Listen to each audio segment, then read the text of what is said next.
Hey everyone, welcome back to Jay McLaren's Garage. My name's Josh. Some races are remembered by dominance, others are remembered by chaos. The 2005 Daytona 500 had both. Tony Stewart led more than half the race, but when the smoke cleared, it was Jeff Gordon that stood tall, surviving two big ones, a brand new green-white checkered finish, and 200,000 fans watching as the sun set in Daytona. This wasn't just another Daytona 500.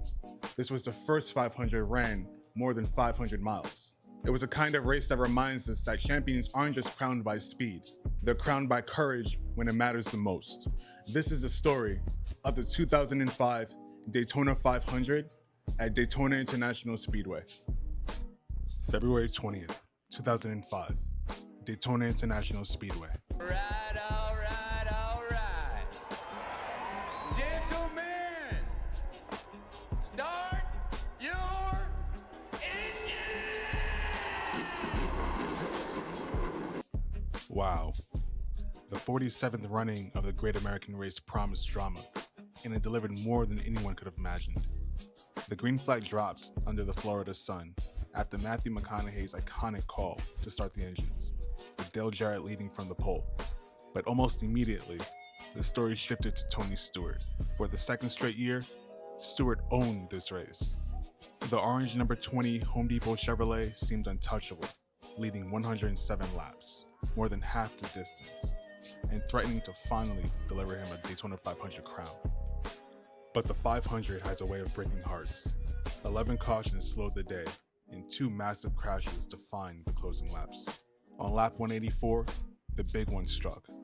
Greg Biffo clipped Scott Riggs, sparking an 11-car pileup that sent Scott Wimmer flipping violently in turn 4. As the field regrouped, another wreck on the restart tore through more contenders, setting up a frantic sprint to the finish. With fewer than 10 laps to go, the heavyweights emerged.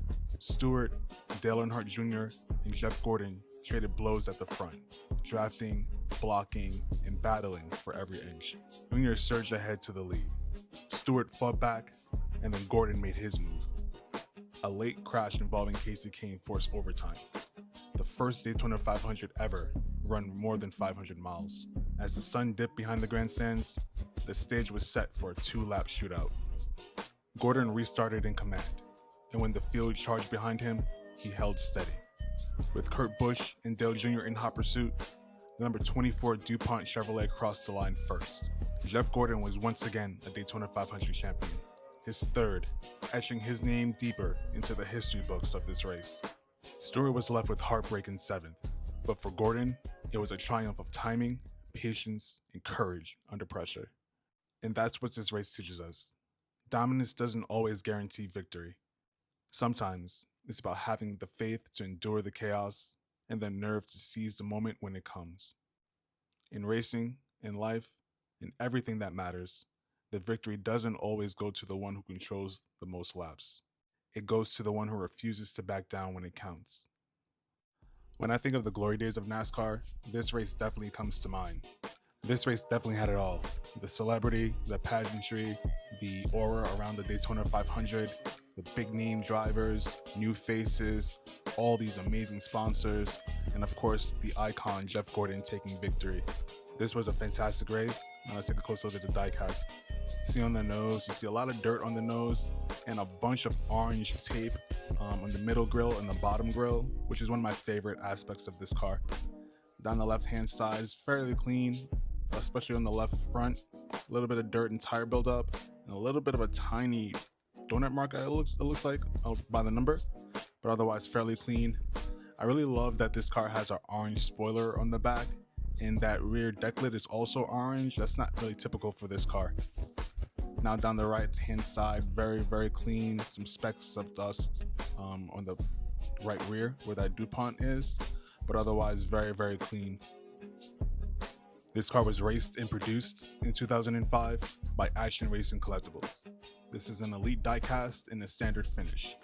The production quantity on this car is 1,524, and the DIN on this specific car is 76.